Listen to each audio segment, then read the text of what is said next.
Apa kabar pemirsa? Kita berjumpa lagi dalam Warta Parlemen. Informasi aktual seputar parlemen bersama saya, Medi Nugroho.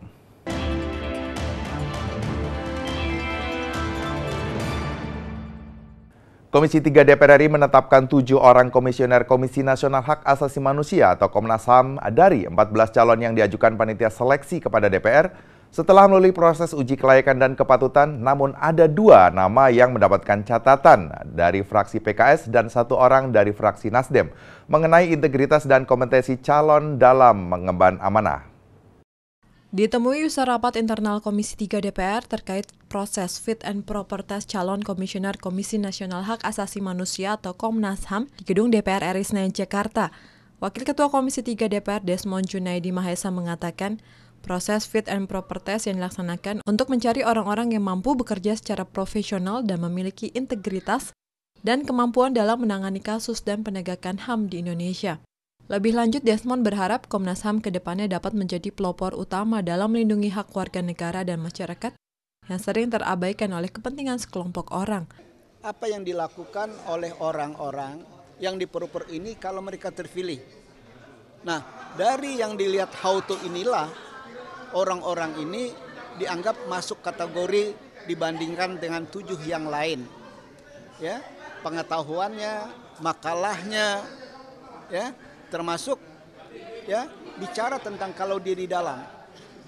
Mereka paham model penyelesaian yang tidak sekadar KKR, tapi ada juga model-model lain di Eropa Timur dan di Amerika Latin dan Afrika yang berkaitan dengan model penyelesaian.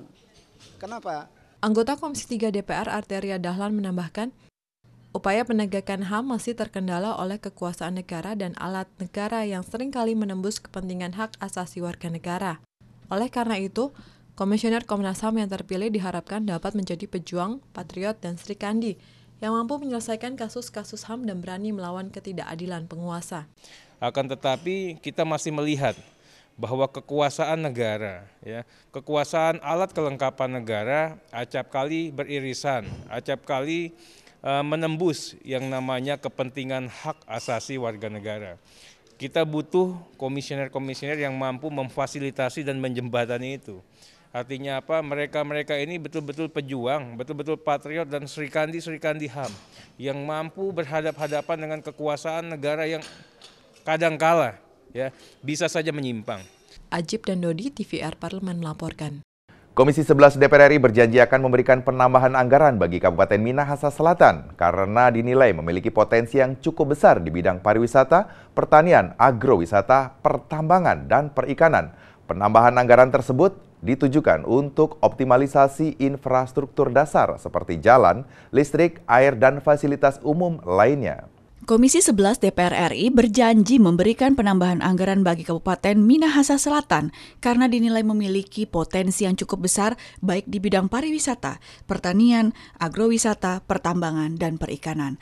Penambahan anggaran tersebut ditujukan untuk optimalisasi infrastruktur dasar seperti jalan, listrik, air, dan fasilitas umum lainnya. Ketua Komisi 11 DPR RI Melkias Markus Mekeng mengatakan program pembangunan di Minahasa Selatan dilakukan sangat baik.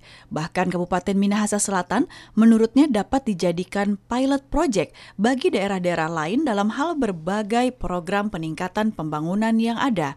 Untuk itu dukungan anggaran bagi pembangunan Minahasa Selatan diharapkan dapat dicarikan pada tahun anggaran 2018 mendatang. Menurut hemat kami ini harus dipercepat pembangunannya, supaya ketertinggalan, kemiskinan, pengangguran itu bisa mulai pelan-pelan dikecilkan.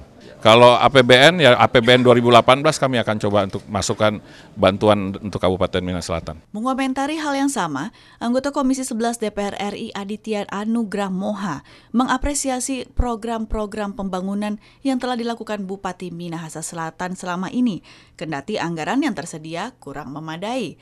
Untuk itu pihaknya menampung kebutuhan anggaran yang sudah disampaikan Bupati Minahasa Selatan dan meminta Kementerian Keuangan untuk dapat menganggarkan berbagai program pembangunan di Minahasa Selatan. Kami berharap bahwa kami datang untuk ikut memberikan supporting kepada masyarakat Sulawesi Utara secara umum, lebih khusus tentunya Kabupaten Minahasa Selatan ini untuk lebih mempercepat peningkatan pertumbuhan ekonomi dan itu berkesinambungan dengan percepatan infra dan suprastruktur dasar yang ada di Kabupaten Minahasa Selatan. Dari Sulawesi Utara, Fajar Ilhami, TVR Parlemen melaporkan. Komisi 8 DPR RI mendukung langkah pemerintah melalui Menteri Dalam Negeri Cahyokumolo yang mempersilahkan Gubernur Bali menggunakan anggaran belanja tidak terduga untuk kebutuhan penanganan pengungsi Gunung Agung. Ditemui saat mengunjungi posko Satgas Penanggulangan Bencana Alam Gunung Agung di Tanah Karangasem, Bali baru-baru ini, Wakil Ketua Komisi 8 DPR mengapresiasi sikap masyarakat dan pemerintah daerah Bali dalam menangani para korban pengungsi. Nur Ahmad juga menyampaikan pujian kepada Presiden Joko Widodo yang terus memantau perkembangan Gunung Agung, bahkan Presiden menyempatkan hadir melihat langsung kebutuhan para pengungsi saat rakyat mengalami kesusahan. Dana yang ada yang bisa keluar itu adalah dana tanggap darurat DTD. Nah, sementara ini kita masih berstatus awas. Oleh karena itu dana-dana memang belum bisa dikeluarkan kalau memang belum dalam keadaan darurat. Tapi kita harus apresiasi bahwa ternyata bantuan-bantuan dari masyarakat cukup besar.